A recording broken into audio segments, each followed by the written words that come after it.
Kia ora and welcome to the Niggly Niche Cast. It's your boy, the Diggity Doodah, Dr. Pepsoy Panther, Mr. Slippers, serving up the doosra, googly, whatever you want to call it, the kumara.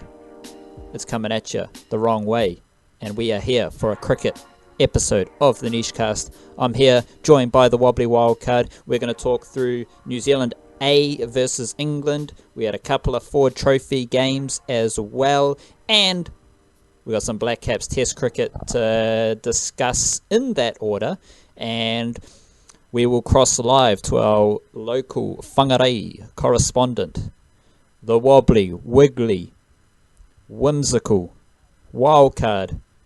What'd you make of your viewing experience of New Zealand A versus England?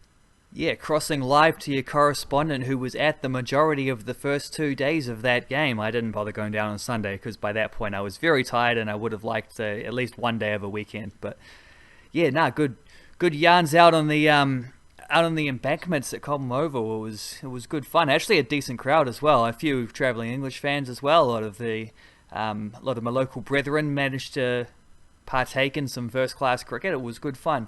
Nice weather held up too, lovely as well, which was... I'm a lot more prepared, having... I can't remember which episode of the podcast we talked about this on, but I had my big, dawning of the sunny season, big old sunburn for the year, which is always, how I know that I need to go and buy some sunblock and not be an idiot next time.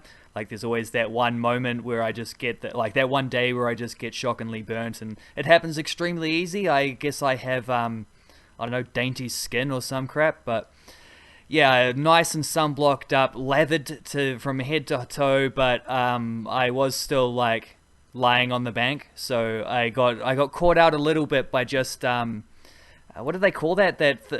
How they talk about people who stand at their desks and there's a word for this, for the study of of posture and things like this. I can't remember what it is, but lying back on the embankment, the tops of my thighs where I hadn't quite sunblocked properly.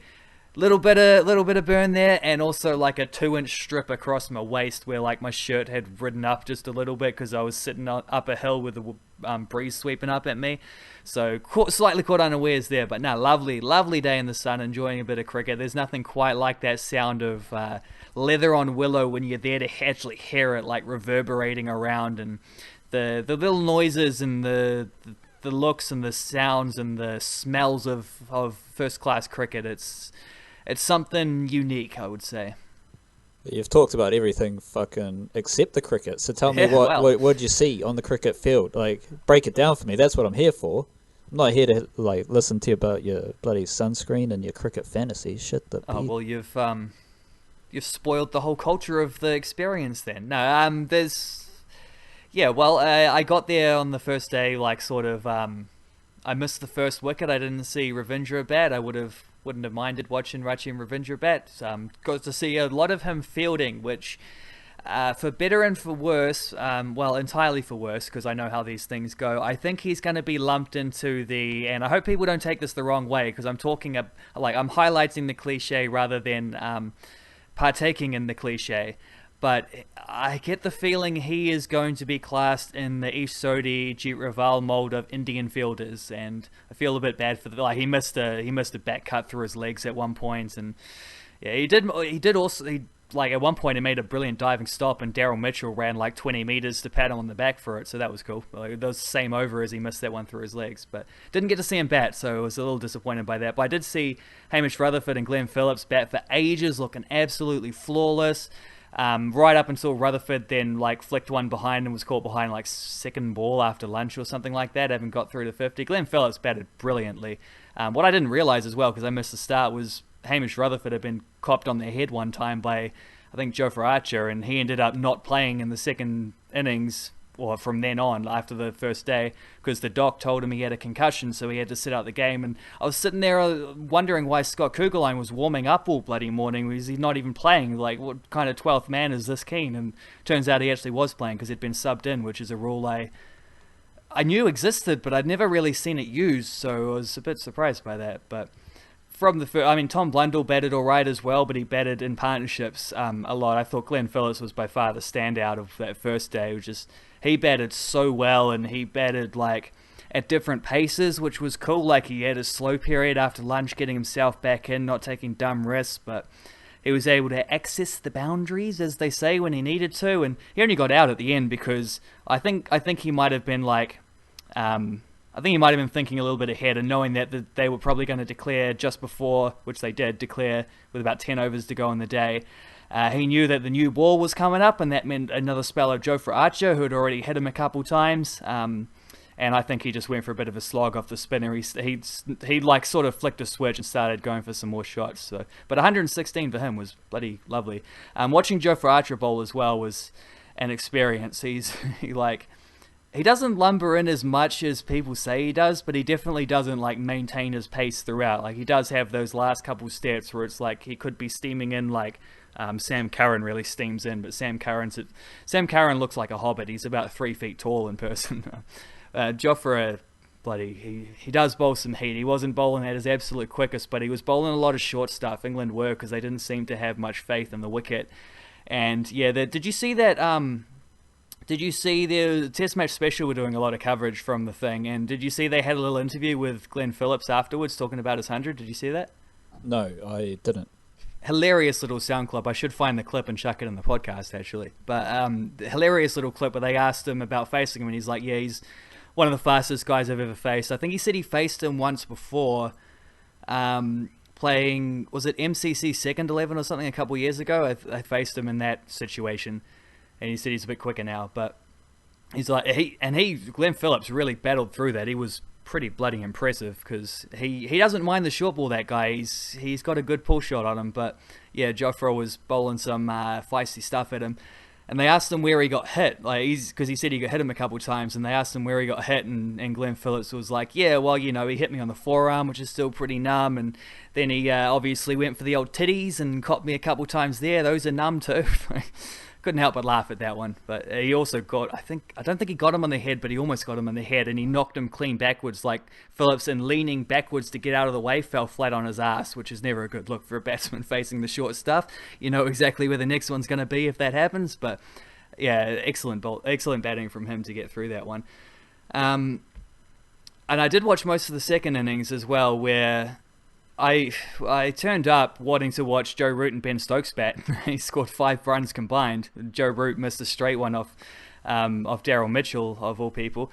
But I enjoyed watching Jamieson and Tickner bowl. I think they've both got a bit of pace to them, and they seem to get more out of the wicket than the English bowlers did as well, which might just be like familiarity of conditions or whatever. But enjoyable stuff. I will tell you, Joe Root actually had like an injury scare late in the first day, where he sliding over the boundary rope to try save a 4. He saved 1 run and then could barely walk off the pitch afterwards, and everyone started freaking out. Like I saw the English media guys from the tent started running around the thing like bloody vultures to a carcass to see what the story was. But it turns out I think he must have rolled over the ball or something, or maybe the rope, or just landed awkward on his leg, and he had a dead leg or something, and he was fine the next day. He came out, batted, didn't score any runs. But tell you, the measure of this is something they say about Kane Williamson as well, but the measure of a great batsman, he got out for 2, and then within half an hour he was in the nets getting throwdowns from old Paul Collingwood, and you could tell it was him too, because all the crowd shifted that direction up against the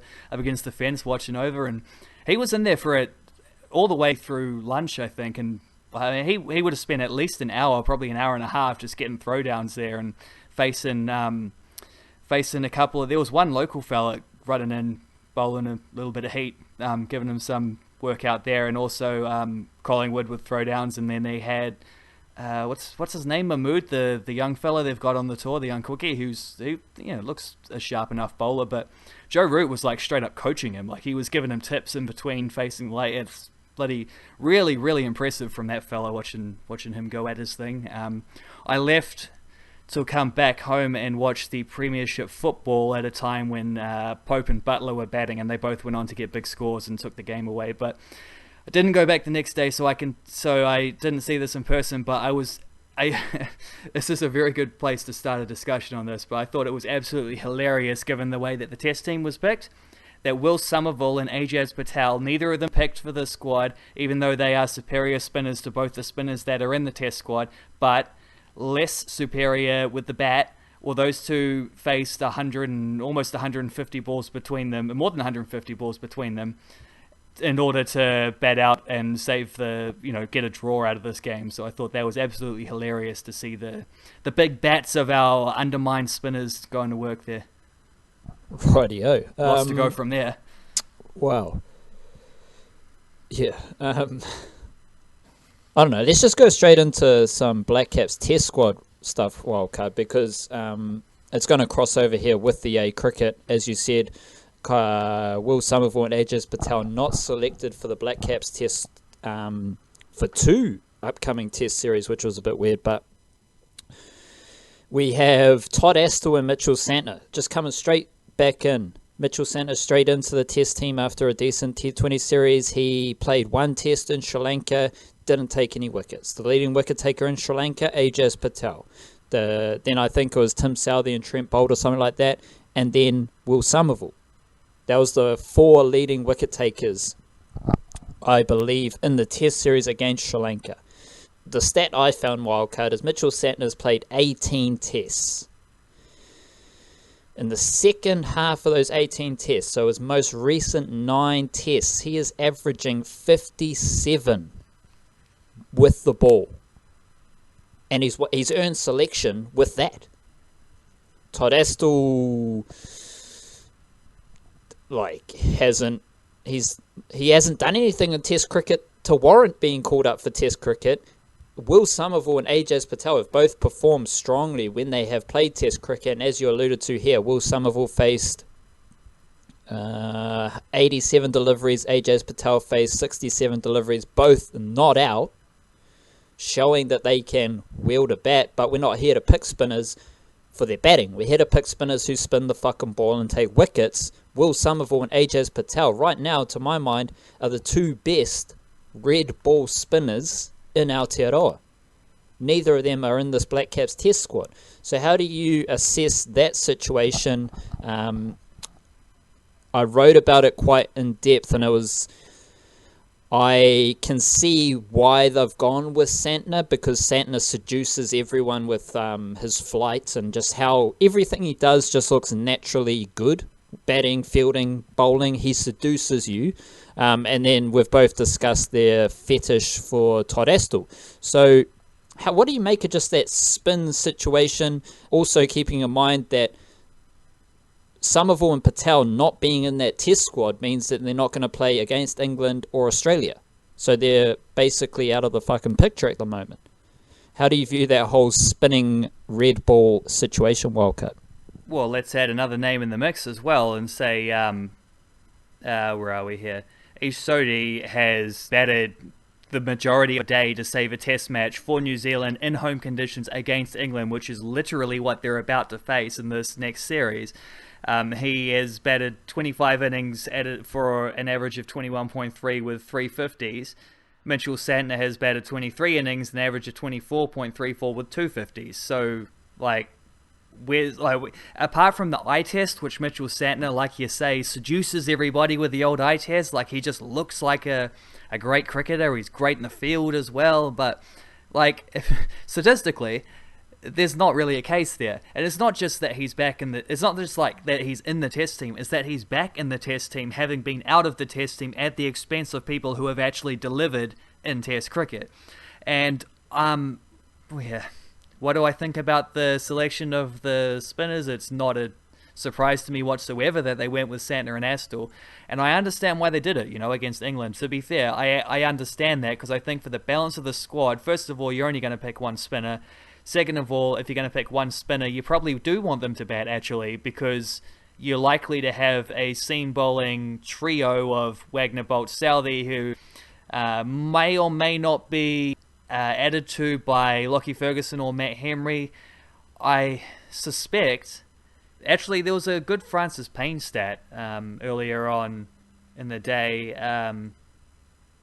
Here it is. He says in 22 tests together at home, Trent Boult, Tim Southee, Neil Wagner, between themselves, have basically just destroyed oppositions alone. Bolt has 119 wickets at 22.76 in those 22 home tests.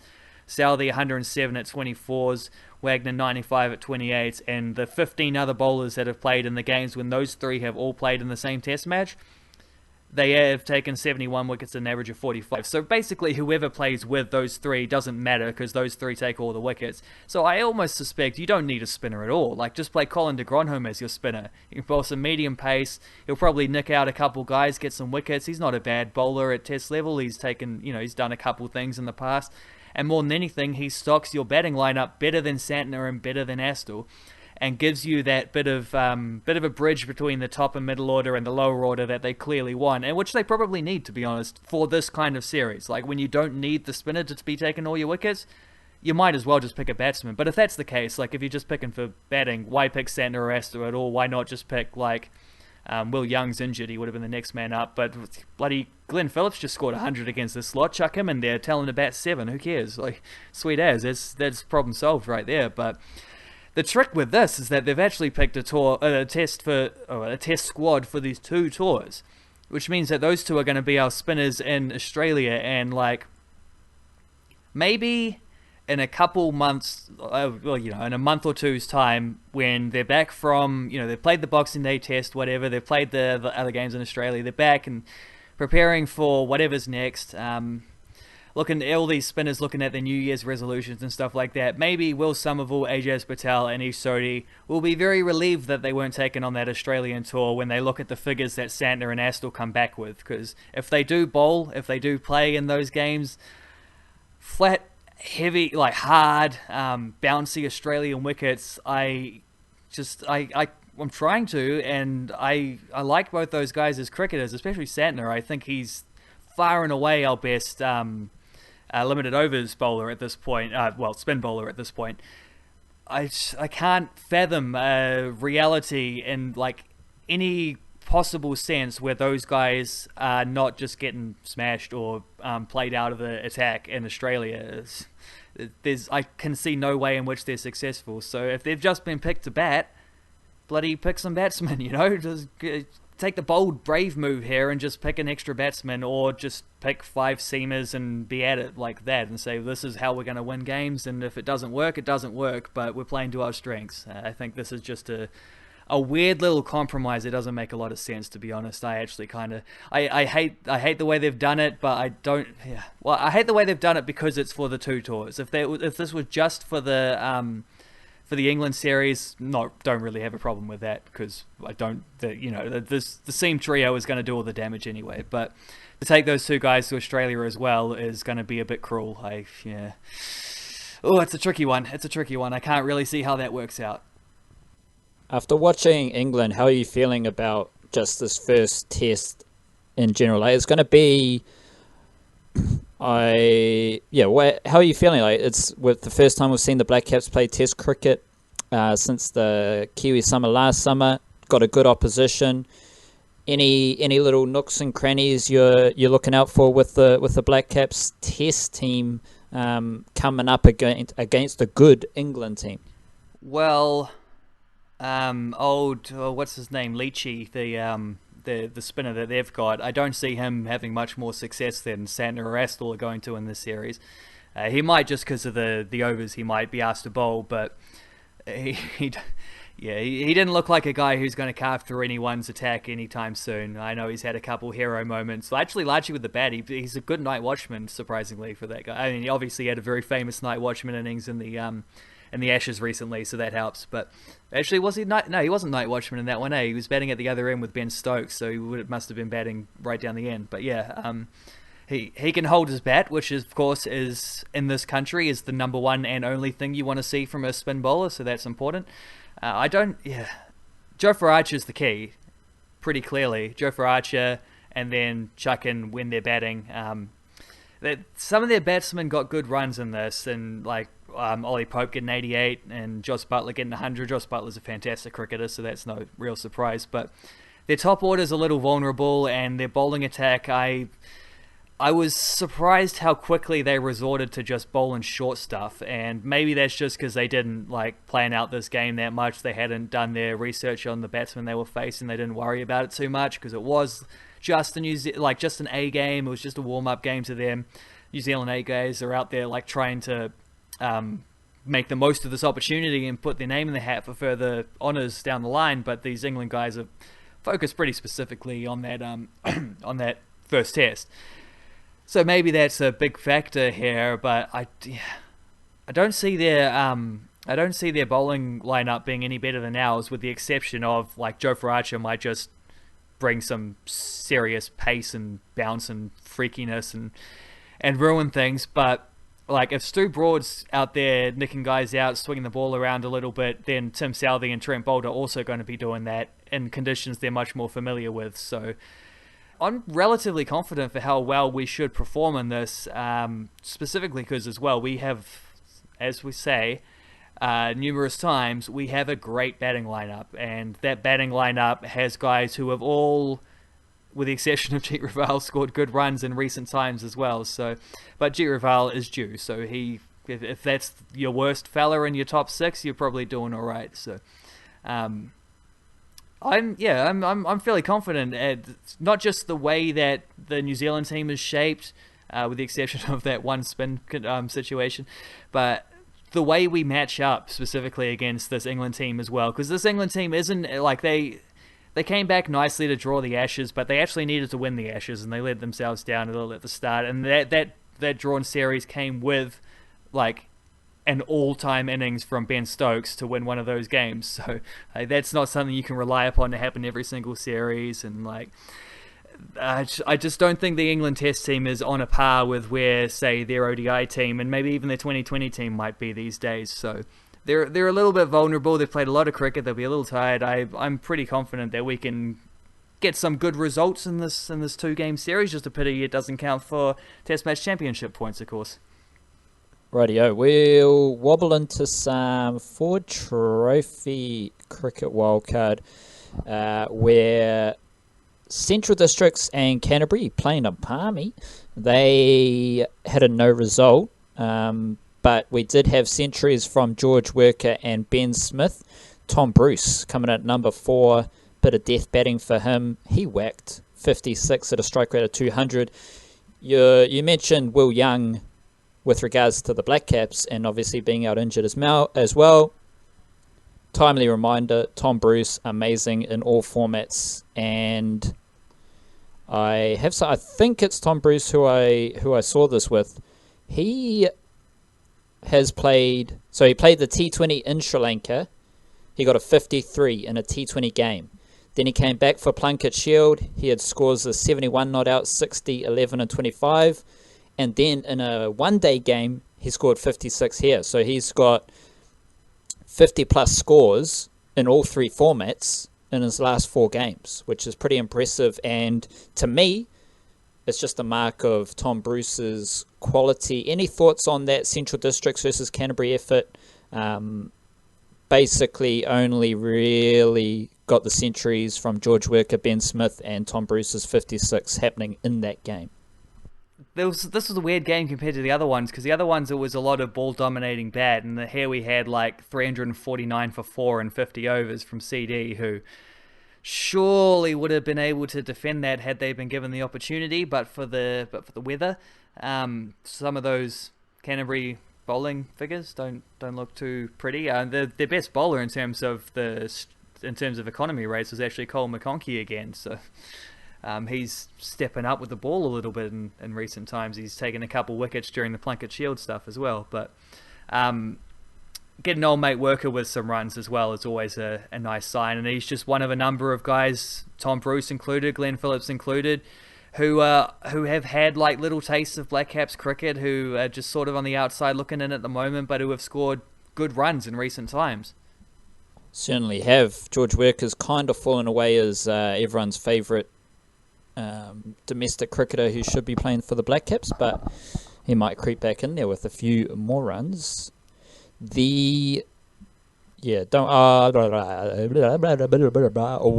versus Auckland. You mentioned the ball there, Wildcard.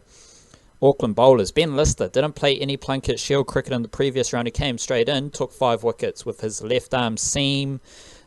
Jamie Gibson hit a 64 for Wellington. He's an all-rounder who's just, I think he had played a few years back, but he's just crept back into the Wellington team and established himself, which is interesting. Ben Lister's 5 wickets, very interesting considering what I perceive to be his greatest strength is moving the ball away from right-handers as a left-hander. He doesn't swing it back in too much. He pushes it across, and with a wrist action, he kind of nips it away from right-handers. Then Auckland enjoyed a 65 not out from Sean Solier and Robbie O'Donnell's 64. So Auckland won that game. They chased it down fairly comfortably. Dunru Ferns also took 3 wickets for Auckland. So Dunru Ferns and Ben Lister, 2 players who win in Plunkett Shield cricket. But obviously no Lockie Ferguson and no Kyle Jamieson. So those 2 seamers come in the shorter format as well. And Ben Lister just feels like a better white ball bowler. And not much doing with the Wellington Firebirds bowling attack other than 3 wickets for Ollie Newton. From my perspective, good to see Sean Solier get some runs. He didn't do too much in the Plunkett Shield to start the summer, and then he's just come out with Ford Trophy. He does have a bit of a record of dominating one-day cricket, thinking back a few seasons. So watch out for Sean Solier possibly. Any other little notes there from you, Wildcard, for Wellington losing to the Auckland Aces?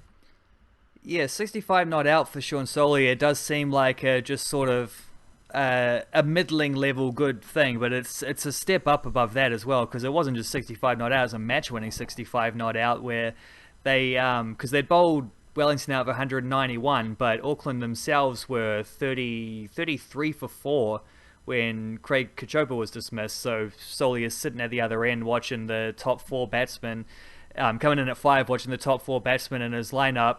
4 guys coming in ahead of him. Not one of them got, 3 of them didn't even get to double figures, and Mark Chapman top scored with 11 from those guys, and then Solier and O'Donnell had a big old partnership. Took the game back into control for Auckland and led them to the victory. So that's always pretty impressive. And yeah, 5 for 18 for Ben Lister is something pretty bloody excellent. He had never taken more than 3 for in a one-day game before, so best figures for him. Hell of a way to start. 5 for 18 from, I think it was, 7.5 overs, 3 maidens, 5 for 18. So that's an economy rate of 2.3 if you're doing the math at home. That's pretty bloody outstanding, to be honest. And yeah, no runs for Colin Munro and Martin Guptill, who opened in this game for Auckland. I think it's a 7 and an 8 there. So probably nothing really to worry about from that. It is one-day cricket. It can be a little more volatile than the other formats. And couple nice, one nice catch in particular from Martin Guptill as well. There, wasn't there? Just snagging one-handed and Martin Guptill being Martin Guptill, basically, yeah. And Ben Lister took a very similar catch off his own bowling, caught him bowled one-hander. You mentioned Colin Munro there, Wildcard, and if we just slide back to that T20 series, as we talked about a lot, there are a couple of trends to emerge or deepen in that series, and one of them revolved around Colin Munro struggling in his best format, which is apparently T20 international cricket. Well, his best format is first-class cricket, but, he plays international cricket in the T20 Blackcaps team.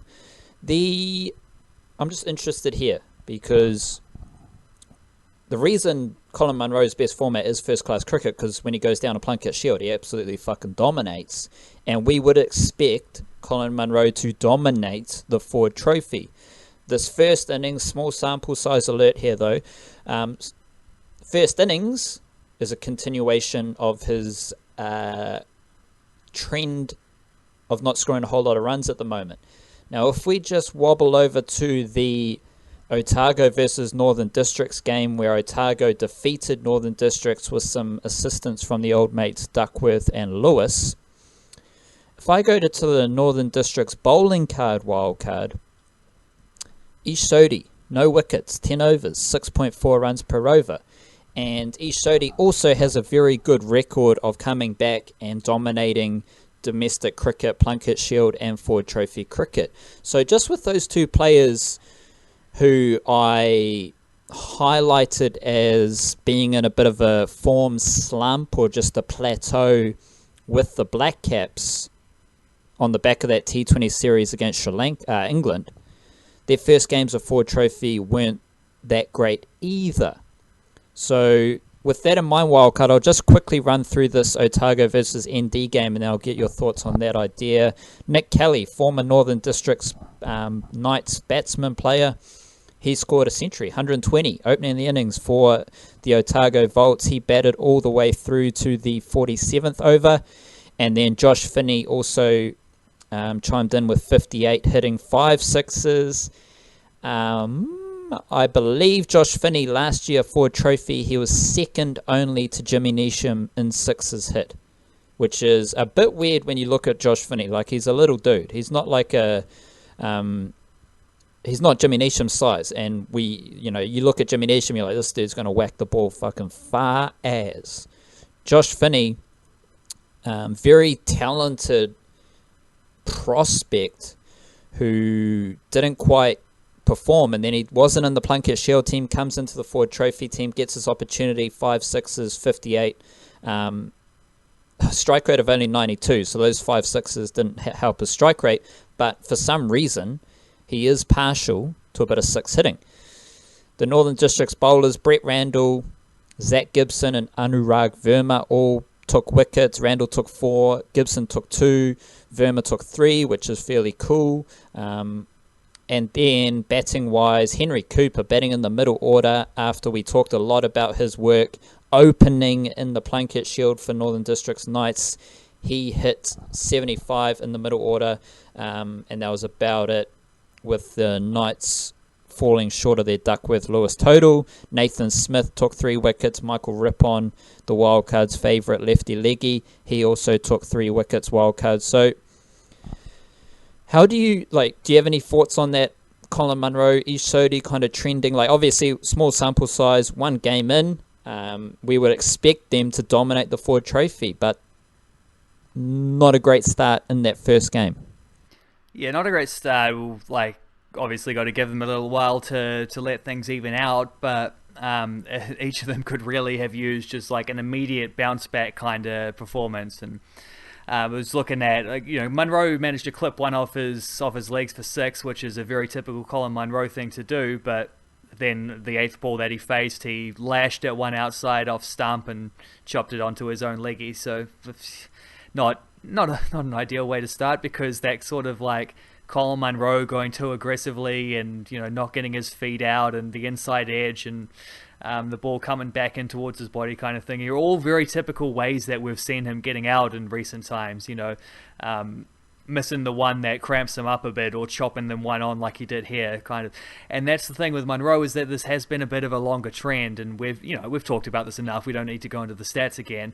This has been a bit of I don't want to say steady decline, because we know how good he is at this level, and he'll probably score 150 next game. So that's just Colin Munro being Colin Munro. With Ish Sodhi, I mentioned his batting in terms of the other spinners and the thing, but I don't think anyone really considered he was actually in the conversation to be picked for that test squad, because his is a little more out of character, and he just hasn't looked like himself recently, and he hasn't been bowling that well the last two 2020 series for New Zealand, and he was messed around a lot during the lead up to the World Cup, where they just kept experimenting with Todd Astle when they should have just been pushing for Sodhi to play a lot more, and he only ended up playing 1 game at the World Cup because they alternated their team and stuff.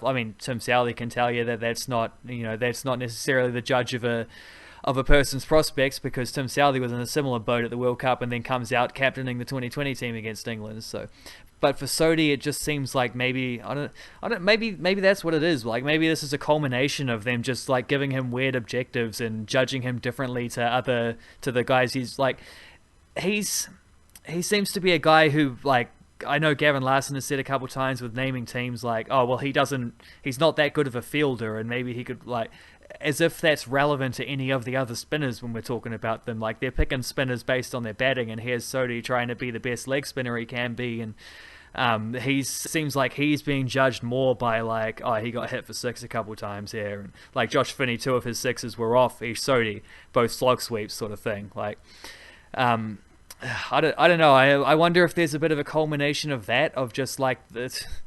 We just did a Breakers podcast talking about how the way all like a lot of little bad decisions can all culminate in big terrible bad decisions and horrible state of things by the end of it. Like, I don't know. I don't know if that's the case, or maybe he's just like plain and simple a little bit out of form and a little low on confidence, and just as a spinner you really do need to have that confidence, a leg spinner especially, because you like the way he's getting a lot of his wickets is going to be flighting the ball up and inviting guys to attack him, and you got to be brave to do that. You know, if you're not feeling it, then suddenly you're missing your spots and getting pumped without actually looking like taking a wicket, which is the way it was in that 2020 series where, yeah, he just wasn't great, and he carried some of that form to this one. So I don't really know where we go with that one, but I sort of see a distinction between the two though, because I think Colin Munro, it has been a longer trend of perhaps this is just like him at international level anyway, like reverting to the mean a little bit more, but with Sodi, it's come on a bit more suddenly, and I'm just a bit confused about the state of where that dude is at currently.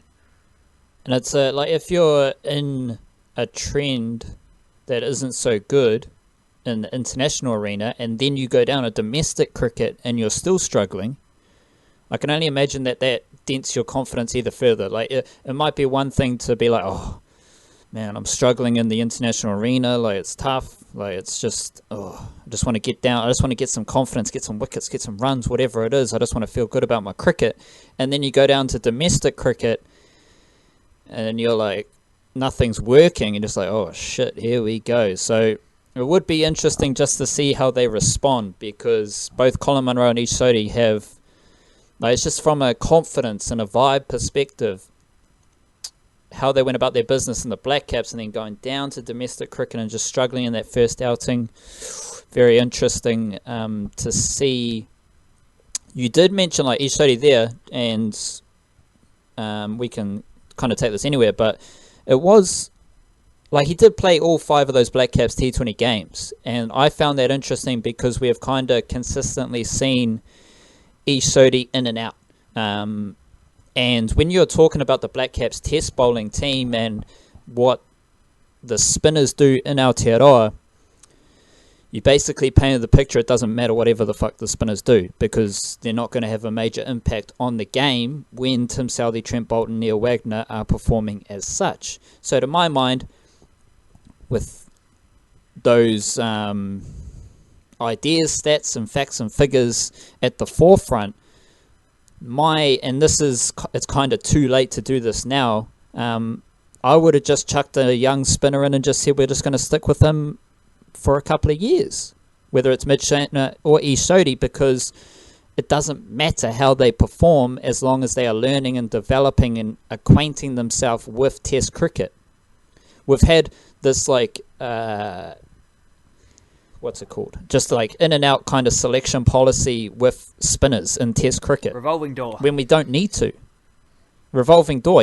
There's no need to have a revolving door with spinners in Test cricket, especially when we're playing a lot of tests in Aotearoa. Like, even if it's just to go overseas, you've got your spinner that you've stuck with, and then you just bring in a couple other spinners. But the idea here is that if we have stats, facts, figures, proven track record of those leading seamers doing the job, and the spinners, whoever they are, whether they bowl badly or well or whatever it is, they don't have a big influence on the game. So why not just give someone ample time to play Test cricket and just give that person consistent tests back to back to back, which counters my idea about Mitch Santner. Like, to some extent, I think I'm more just highlighting, because no one knows that Mitch Santner's averaging 57 in his last 9 tests. So it's just kind of putting that out there for people to understand.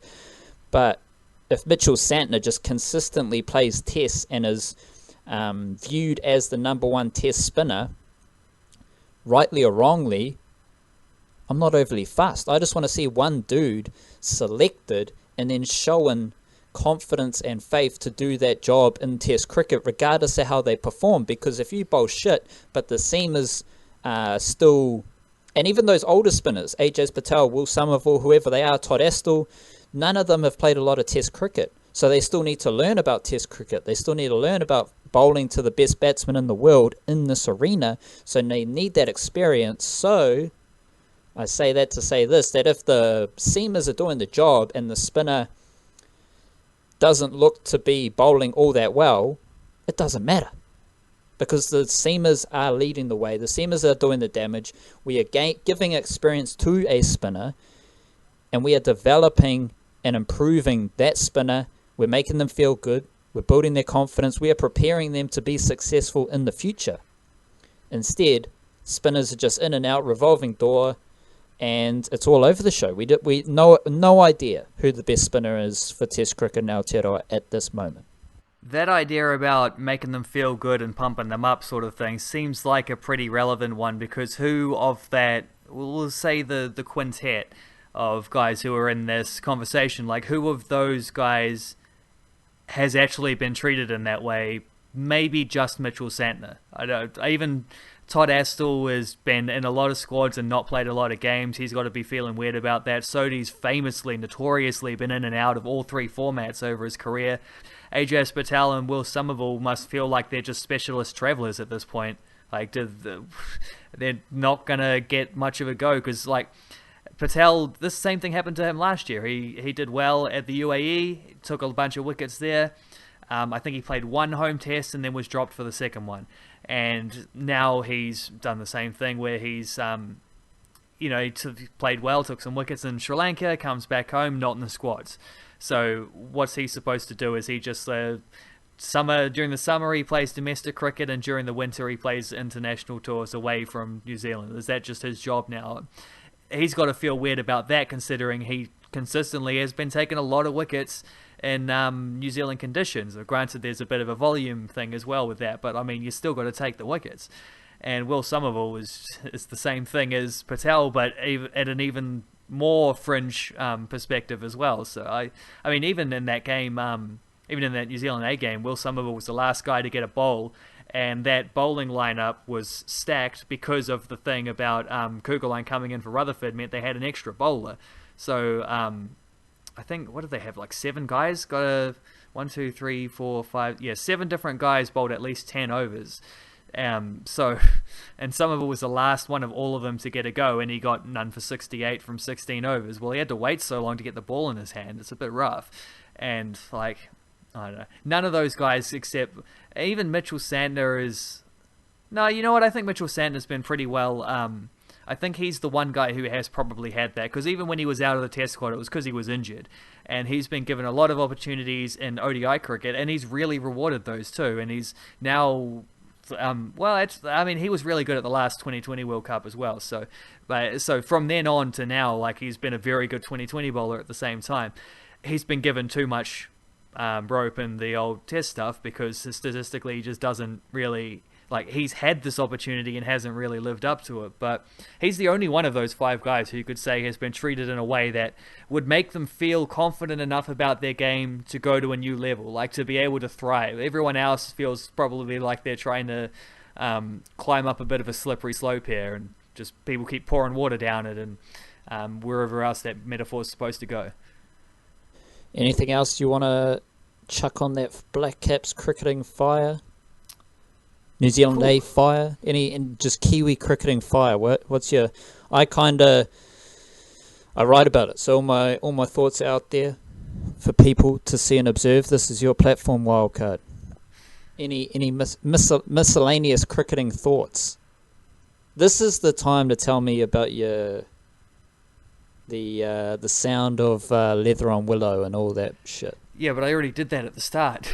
So I got it right back to front. We got the agenda crooked. When's the first test start? It's What's the 21st? That is Thursday, eh? Yes, Thursday. So first test is on Thursday. Roger. There's some. You get a little bit of it. You don't get the sounds in ODI cricket coverage, but you can still hear the echo of the bat on the ball from through the TV. It's not quite the same thing, but you can still get the hint. If you know it, then you'll recognize it in the Test match cricket coverage. So that there's something there. Wait. What did you? What's the deal with Cobham Oval? Like for a lot of people listening around Aotearoa, Cobham Oval, it's too far north to kind of make the trip up. Scandalous. And it's one of the cricket grounds that most people probably wouldn't go to, but it's getting a lot of cricket now. It's kind of one of the up and coming grounds, along with Bay Oval, which is hosting this first test. What's the Cobham Oval experience like? Break that down for us. I mean, I've seen a couple games at Bay Oval as well, and I think it's a pretty similar thing. Bay Oval have lights, which is very handy towards the... I mean, it's basically why they're able to get, like, international games now. They have lights. It helps. It gives you a few more options in terms of what you can schedule. But it's a similar kind of thing. Like, it's just one of those... I'd almost check out the word boutique. You know, those kinds of boutique cricket grounds where you're like... It's not going to seat much more than a couple thousand, even if it was packed. It's pretty low key. It's pretty, it's really nicely kept. It's got good grass banks all around. No actual proper seating unless you want to go bring your own chair or you want to sit up the top of what is a pretty small pavilion where the members go and hang out. There'll be like 15 people at the top there at the best of times during the stuff I watched the other day. But no, it's just one of it's not specifically to Cobham Oval, but just a lot of cricket grounds like that have that sort of real, like, sort of rustic and there's a green flavour to it. Like the grass is different. It's not like when you go to Eden Park and you're just sitting in concrete everywhere. You know what I mean? Bay Oval is the same. Bay Oval is a beautiful little cricket ground to watch. I think Seton Park is on a similar scale as well. Probably the biggest of these types. Although you got some nice grass banks at Basin Reserve as well, which is obviously the premier cricket ground in the country. So it's just, cricket's one of those sports where it's a little bit different. There's like the little you don't even need to sit there and watch the entire thing. You can come in and out. There's little moments within things, and there's a whole atmosphere to it, and it's definitely its own sort of like culture and experience of itself, and if you know it, you love it, sort of thing. And those kind of little grounds where it's like maybe not quite big enough to get a lot of international cricket, although we're probably seeing more of those things. I think there's more of those elements these days where New Zealand cricket do actually take a lot of games around to a lot of different parts of the country, which is always nice. So it's just its own little thing. It's just part of the experience of loving cricket, is being able to watch cricket at those kind of grounds, not just the big stadiums, getting the mix and match of everything, because the stuff that is the most wholesome about cricket is the stuff that shines when you're able to watch it at like a smaller ground and at just a little funkier venue kind of thing. Definitely appreciate that kind of plan to take cricket around Aotearoa, and I actually just thought of an idea that we might have to act on in the future Wildcard. Is your idea to tour around all the different grounds? Yeah, I mean, you don't need to steal my thunder, but... No, it's synchronized thinking, because I was just thinking the same thing as you were saying that. Yeah, but it's my idea, so fuck you. You can have the credit as long as I can tag along. There we go. That's a plan. We will wrap it up there. So we have Blackcaps Test cricket starting on Thursday, and I think the next round of 4 trophy games is also on Thursday, on the 21st, maybe Thursday or Friday. So we got that to look forward to, and that'll do us for this episode of the Niche Cast. We will be doing another episode tomorrow, talking with the Wildcard about the All Whites, who played a couple of games, couple of losses, but some fairly good signs there. We're also going to record our Patreon podcast, so if you do like what the Niche Case is doing, if you do appreciate the work we do, jump on Patreon and support us directly. That is the best place to support the Niche Case. We do try and do stuff like podcasts just for our Patreons to pay you back, and then hopefully we'll expand from there. But otherwise, hit up that link and support us directly, or just thank you for being you. Thank you for listening. Kia kaha, stay beautiful. Cha-cha.